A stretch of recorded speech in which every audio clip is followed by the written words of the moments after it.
पण हा ज्या माणसांनी असंख्य म्हणजे आता माझ्याकडे जे आकडे आलेत, मला लोक जी भेटायला आली त्याच्यावरनं शेकडो महिलांचे ज्यांनी लैंगिक शोषण केलं, अशा माणसाला भोंदू बाबा म्हणता येत नाही. याला महाराष्ट्राचा एप्स्टीन किंवा विकृत बाबा असंच म्हटलं गेलं पाहिजे. गेले 2 दिवस महाराष्ट्रात एक नाव फारच चर्चेत आहे. खरात म्हणजे अशोक खरात यांचं जे नाव आता सगळ्याच माध्यमांकडनं दाखवलं जात आहे, त्यांच्या अमुक गोष्टी दाखवल्या जात आहेत, तर याला भोंदू बाबा असं म्हटलं जात आहे. माझी पहिली विनंती आहे, सगळ्या माध्यमांनी भोंदू बाबा हे नाव काढून टाकून विकृत बाबा हे नाव दिलं पाहिजे. कारण भोंदू बाबा कोणाला म्हणू आपण की ज्यांनी बाबा कोणा लोकांना पैशासाठी बनवलंय, त्यांच्या पैसा खाऊन त्यांचा गैरफायदा घेतला, अशा माणसाला भोंदू बाबा म्हणणं योग्य आहे. पण हा ज्या माणसांनी असंख्य म्हणजे आता माझ्याकडे जे आकडे आलेत, मला लोक जी भेटायला आली त्याच्यावरनं शेकडो महिलांचे ज्यांनी लैंगिक शोषण केलं, अशा माणसाला भोंदू बाबा म्हणता येत नाही. याला महाराष्ट्राचा एप्स्टीन किंवा विकृत बाबा असंच म्हटलं गेलं पाहिजे. ही माझी पहिली माध्यमांना विनंती. आता कोण आहे हा आणि कसा कसा कार्यक्रम करायचा? आत्ताच माझ्या प्रेस कॉन्फरन्स आधी सुषमा अंधारेंची प्रेस कॉन्फरन्स झाली आणि ती पण मी ऐकली आणि त्याच्यात त्यांनी चाकणकरांबद्दल अतिशय धक्कादायक अशा गोष्टी मांडल्या. आत्ताच्या घटकेला मला जी जी माहिती येतेय आणि ती अगदी मी 10 वेळा चेक करून ही माहिती लोकांपुढे मांडतेय. हे खरात एक प्रकारचं ओशनो जल बनवायचे. तर हे ओशनो जल काय आहे?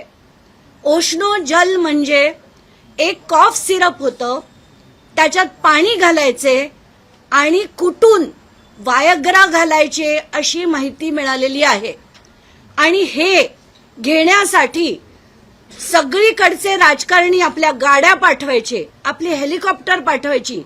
एक माणूस तर त्यातला तिरुपती बालाजी ट्रस्टचा ट्रस्टी आहे. आता इतकं धक्का बसतो हे सगळं ऐकून. याच्यातली नावं जी आली आहेत बाहेर, ती सगळी महाराष्ट्राचे अनेक राजकारणी आहेत, अनेक. आणि त्याच्यात एक पक्ष म्हणून नाही, सगळ्या पक्षातली माणसं आहेत. ती अगदी थेट गाड्या पाठवून हे सो कॉल्ड ओशनो जल घ्यायला त्यांची माणसं पाठवायची. आता ओशनो जल नंतर हा माणूस काय करायचा? तर त्यांनी 2 प्रकारची सो कॉल्ड साधना करायची. त्याचं पहिलं नाव होतं ओशनो प्रे आणि सिद्ध प्रे. तर ओशनो प्रे म्हणजे काय? तर ओम ईशान्येश्वराय नमः असा जप 11 वेळा करायला ते सांगायचे. आता हे वार कुठले असायचे? तर श्रावणातले 4 सोमवार आणि महाशिवरात्र या दिवशी हे 2 प्रकार केले जायचे. एक म्हणजे ओशनो प्रे आणि दुसरं म्हणजे सिद्ध प्रे.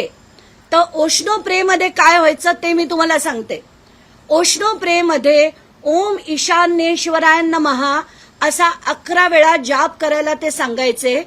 तो झाल्यानंतर शंकराच्या पिंडीवर असलेले एक हंडा जो असायचा तो हलायला लागायचा आणि हलायला लागल्यानंतर जे प्रश्न विचारले जायचे आणि जिथे तो प्रश्न, आता समजा कोणाला मूल होत नसेल तर ते कधीपर्यंत होईल, म्हणजे पहिल्या महिन्यात कन्सीव्ह होईल की 6 महिन्यांनी होईल का 1 वर्षांनी होईल, असा प्रश्न विचारल्यावर तो हंडा थांबला की ते त्या प्रश्नाचं उत्तर असायचं. असा हा ओशो प्रेचा कार्यक्रम चालायचा. दुसऱ्या कार्यक्रमाचं नाव होतं सिद्ध प्रेय. याच्यात होम हवन केलं जायचं.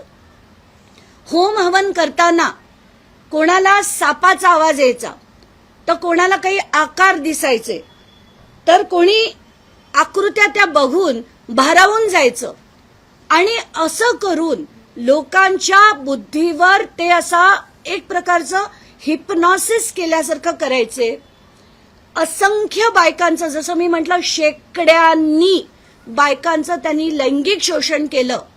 त्यात जे श्रीमंत यायचे त्यांना हे ओशनो जल देऊन त्यांच्याकडनं पैसे उकळायचे, बाकीच्या श्रीमंत लोकांना अमुक ऍडवाइस देऊन त्यांच्याकडनं पैसे घ्यायचे, पण मध्यमवर्गीय आणि गरिबांच्या बायकांचं सरळ सरळ लैंगिक शोषण हे एकदा नाही, त्यांनी असंख्य वेळा केलंय.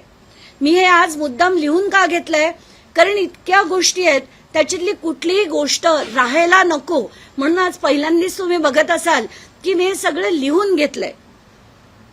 त्यात महत्वाची गोष्ट, एक मोठे अधिकारी आहेत, डेप्युटी कलेक्टर आहेत, त्यांचं नाव सुद्धा माझ्याकडे आहे, पण नाव घेणं योग्य कितपत होईल मला माहित नाही, म्हणून मी म्हणते मुंबईत कार्यरत असलेले एक डेप्युटी कलेक्टर आत्ताच्या घटकेला त्यांना पैसे पुरवतायत, त्यांना वकील पुरवतायत, त्यांना हवं नको ते बघतायत आज सुद्धा. आणि याच डेप्युटी कलेक्टरच्या मुलीचा सातबारा माझ्या हातात आहे. त्यांचा आणि अशोक खरातांचे फायनान्शियल रिलेशन्स आहेत. एवढंच नाही तर त्यांच्या जमिनी एकत्र आहेत. ते प्रूव्ह करण्यासाठी सुद्धा मी एक सातबारा माध्यमांना देणार आहे.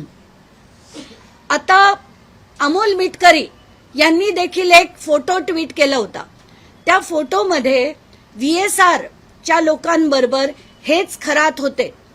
आत्ताच्या घटकेला त्यांचीही अशी शंका आहे की रुपाली चाकणकर, सुनील तटकरे हे दोघं त्यांचे भक्त, त्यात VSR बरोबरचे त्यांचे फोटो, तर याच व्यक्तीने कुठेही अजित पवारांचा घात केला आहे का असा त्यांना दाट संशय आहे आणि तसा त्यांनी ट्विट देखील केलाय. आता सगळ्यात महत्वाचे अनेक मुद्दे आहेत, त्यातले काही मांडते. एक तर हा माणूस लैंगिक शोषण करायचा, लोकांना लुटायचा, आणि तिसरं म्हणजे सावकारी करून हा सगळ्यांच्या जमिनी हडपायचा. माझ्याकडे एक जी माहिती आली आहे ती मला सोमवारी तुम्हाला द्यावी लागेल, कारण आधीच जर मी बोलले तर ते सावध होऊन सगळं बंद करतील. त्याच्यातलं एक उदाहरण मी तुम्हाला देते. साई सिल्वर नावाचं एक मंगल कार्यालय आहे जे शिर्डी येथे आहे, आणि या साई सिल्वर शेळके पाटील नावाचे जे व्यक्ती आहेत ते 3 भाऊ आहेत. त्यांच्याकडनं सुद्धा म्हणजे त्यांनी पैसे दिले होते आणि ते पैसे परत करता आले नाहीत, म्हणून त्यांचं मंगल कार्यालय सुद्धा या माणसांनी, या सावकार बाबांनी हडपलंय. आता 2 ते 3 आत्महत्याची प्रकरणं या माणसांनी दाबली आहेत. विकास दिवटे नावाचं जे प्रकरण झालं होतं, जे शिर्डी पोलीस स्टेशनला रेकॉर्डेड आहे, त्या विकास दिवटेंच्या बऱ्याच गोष्टी आता बाहेर पडणं गरजेचं आहे, पण हे प्रकरण बंद करण्यात आलं.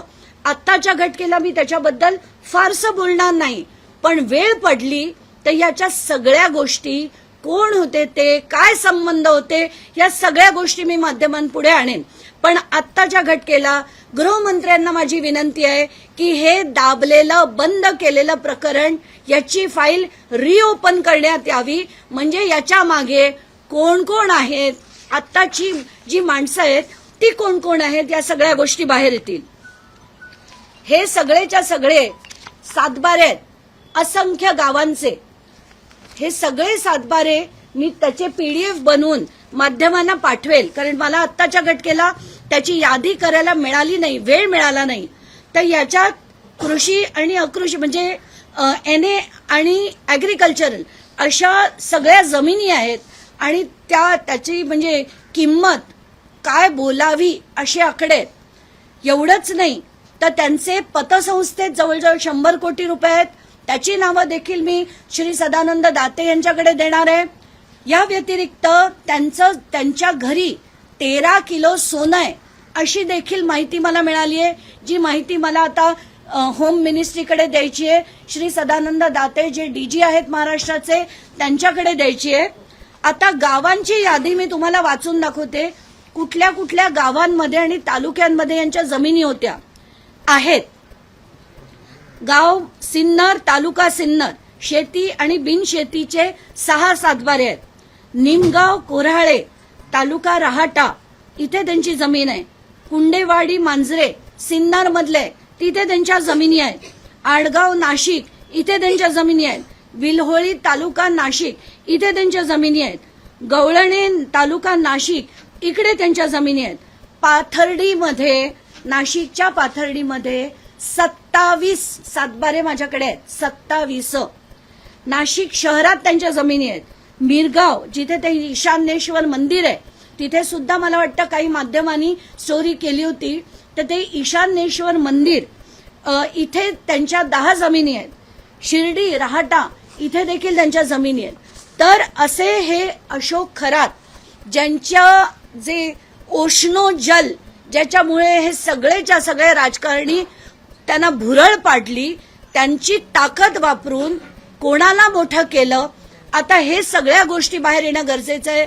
माझा स्ट्रॉंग आक्षेप सगळ्या राजकारण्यांवर तर नक्कीच आहे.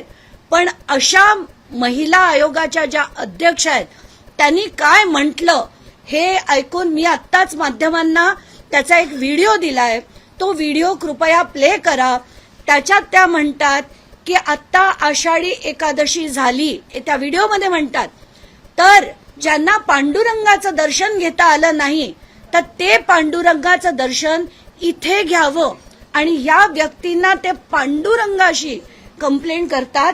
हे मला अतिशय शॉकिंग वाटतंय.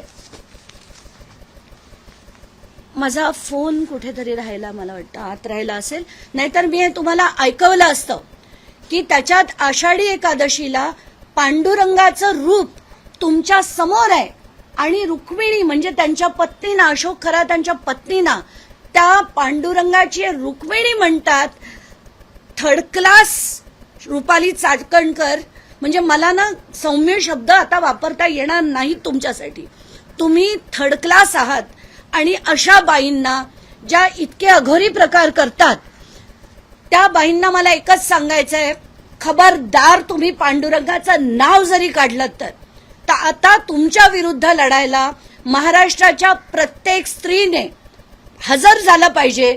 आणि जर येत्या 24 तासाच्या आत मुख्यमंत्र्यांनी यांचा राजीनामा घेतला नाही तर मी आव्हान करेन सगळ्या जनतेतल्या सगळ्या महिलांना की अशी जर महिला आयोगाचे अध्यक्ष असेल आणि त्या जर असा उदो एका व्यक्तीचा करत असतील तर महिलांना सुद्धा असं वाटेल की नाही, हा माणूस चांगला असेल, कदाचित यांच्याकडे जाण्यात काही गैर नाही. आणि अशात या असंख्य महिला अडकल्या असतील आणि ह्याचा दोष हा याच महिलांना म्हणजे रुपाली चाकणकरांना दिला पाहिजे.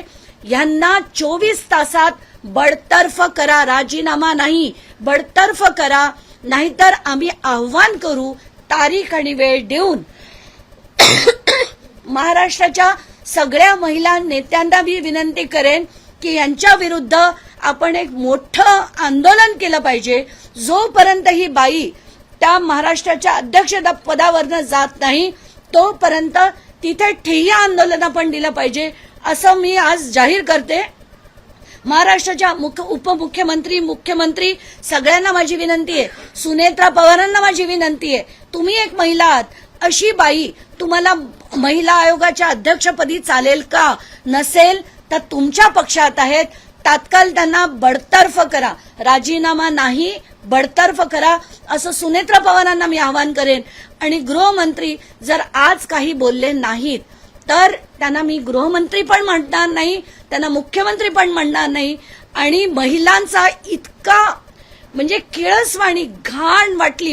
काल मी त्यातले जे काही 1-2 व्हिडिओ बाहेर आले होते मी त्याच्यातले असंख्य व्हिडिओ बघितले आणि म्हणून हा इतका मनस्ताप झालाय मला.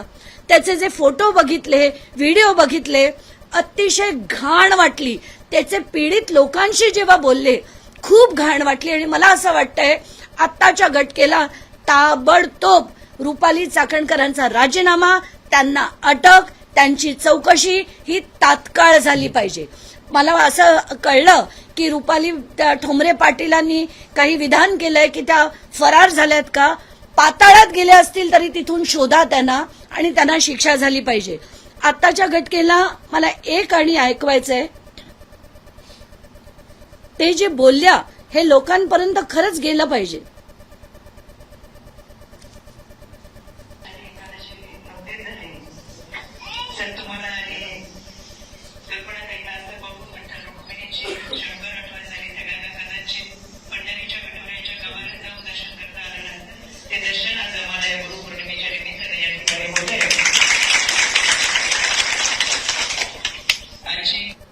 या बोलूच कशा शकल्या.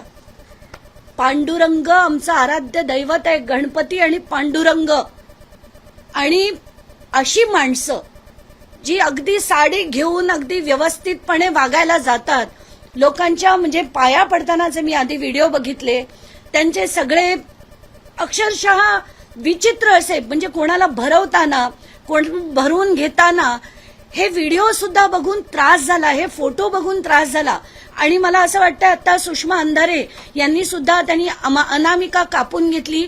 ती कधी कापली, 3 महिने त्याच्यावर बँडेज होतं, या सगळ्या गोष्टी ज्या मांडल्या, हे सगळं बघितल्यानंतर महाराष्ट्रातल्या प्रत्येक महिलांचंच नाही तर पुरुषांचं सुद्धा डोकं उसळलं पाहिजे आणि तात्काळ या व्यक्तीला अध्यक्षपदावरनं काढा, अटक करा, अशी माझी पहिली मागणी. आणि कुठच्याही प्रकारे हे जे प्रकरण आहे ते दाबलं गेलं नाही पाहिजे. याचे आता असंख्य खुलासे, कारण आज एक झालं, उद्या एक येणार आहे आणि सोमवारी एक येणार आहे. हे असंख्य पाठोपाठ मी करत जाईल जोपर्यंत हे सगळे खुलासे महाराष्ट्रापर्यंत येत नाही. आणि सगळ्या जनतेला हात जोडून विनंती की याच्या पुढे अशा बाबा, टाबा, तांत्रिक, मांत्रिक यांच्या जाळ्यात कृपया अडकू नका. जी घाण हे लोक करतात, आपल्या धर्माविरुद्ध जे धर्माचा वापर करून हे जे प्रकरण होतं, मला याची किळस आली आहे. आणि माझी विनंती आहे सगळ्यांना की अशा याच्यात प्लीज आपल्या धर्माला अडकवू नका. बस मी आता इथेच थांबते. कोणाचे प्रश्न असतील तर विचारा. काही लैंगिक शोषणचे 100पेक्षा अधिक व्हिडिओ असल्याचं धक्कादायक बाब समोर 100पेक्षा काय, मी तर म्हटलं शेकड्यांनी. आत्ताच्या घटकेला जेवढी प्रकरणं येत आहेत, त्याच्या ज्या स्त्रिया पुढे येत आहेत, अजूनही पूर्ण सगळे यायला तयार नाहीयेत, काहीच झाले आहेत, तर ती शेकड्यांनी प्रकरणं आहेत. याच्यात काडी मात्रही शंका नाहीये. त्या 58 व्हिडिओज तर फक्त यांना मिळाले आहेत. माझ्याकडे जे जर कोणी मला आत्ताच्या घटकेला मी एक सायबर एक्सपर्ट शोधतीये की एक डेटा हार्ड ड्राईव्ह मधून डिलीट करण्यात आलाय, तो रिट्रीव्ह करण्यासाठी जर काही प्रयत्न आमचे चालू आहेत, ते जर झाले तर हे सगळं प्रकरण काहीच्या काही मोठं होणार आहे. काही असे आरोप करण्यात येतात आहे की अजित पवारांच्या बंगल्याबाहेर देखील काही तंत्रमंत्र करण्यात आलं होतं, त्याचा देखील या सगळ्याशी संबंध आहे. नाही, आताच्या घटकेला ऐकावं ते नवलच अशी स्थिती आहे. अजित पवारांच्या घराच्या बाहेर जर असे काही तंत्रमंत्र झाले होते, कारण मला जी माहिती मिळाली होती तर बारामतीच्या रस्त्यात तिथे मध्ये काही गोष्टी, म्हणजे तो खरं तर अतिशय सिंगापूर सारखा पॉश रस्ता, त्याच्यामध्ये तंत्रमंत्र झाली होती. ही मी तेव्हा बातमी ऐकली होती. म्हणजे मला वाटतं 28 तारखेला त्यांना, मी आजही म्हणते की त्यांचा ऍक्सिडेंट हा केवळ ऍक्सिडेंट नव्हता. तर त्याच्या 2च दिवसाच्या नंतर मला एका खात्रीलायक सोर्सकडनं कळलं होतं की बारामतीच्या मेन रोडवर अशा सगळ्या अघोरी प्रकार झालेले होते. आता याच्यात त्यांच्या घराबाहेर होते की नाही हे मला नाही माहिती, पण हे जर होत असेल ना तर अतिशय हॉरिबल होते. नीरज जाधव करून खरातांचा तो देखील या सगळ्याचा मास्टरमाइंड आहे असं. आत्ताच्या घटकेला ते देखील नाव माझ्याकडे आलंय. पण जसं मी म्हटलं, काल एक तर ते व्हिडिओ बघून आणि त्याच्यातले फोटो बघून डोकं इतकं बधीर झालंय. त्याची ही सगळी माहिती, म्हणजे ते ओशनो जल काय, ओशनो प्रे काय, सिद्ध प्रे काय, हे सगळं ऐकून ना डोकं खरंच बधीर झालंय. आणि अशी अघोरी प्रकार करणारी जी माणसं आहेत त्यांना आजपर्यंत म्हणजे इतका वेळ का लागला आपल्याला शोधायला. आणि खरंच काय बोलावं, माझ्याकडे आता शब्द नाही. नेत्यांचे फोटो समोर येत आहेत, असंख्य समजायचं का, म्हणजे त्याच्यात ते दोषी आहेत असं समजायचं का? कारण असंही आहे, काही जणांनी अशी भेट घेतली, काही जणांच्या संपर्कातही नव्हते, तर काही जण त्यांना वारंवार भेटायचे. एक्झॅक्टली. आता आम्हाला मला जी माहिती मिळतीये ती अशी आहे की काही राजकारणी त्यांच्याकडे अगदी नुसतं सल्ला घ्यायला किंवा अमुक करायला जायचे, पण काही राजकारणी गाड्या पाठवून जो हा ओशनो जल हे त्यांच्याकडनं घ्यायची, ती नावं सुद्धा आली आहेत. पण मला खरंच इतकी किळस येते की कसं बोलावं आता हे देखील सुचत नाहीये.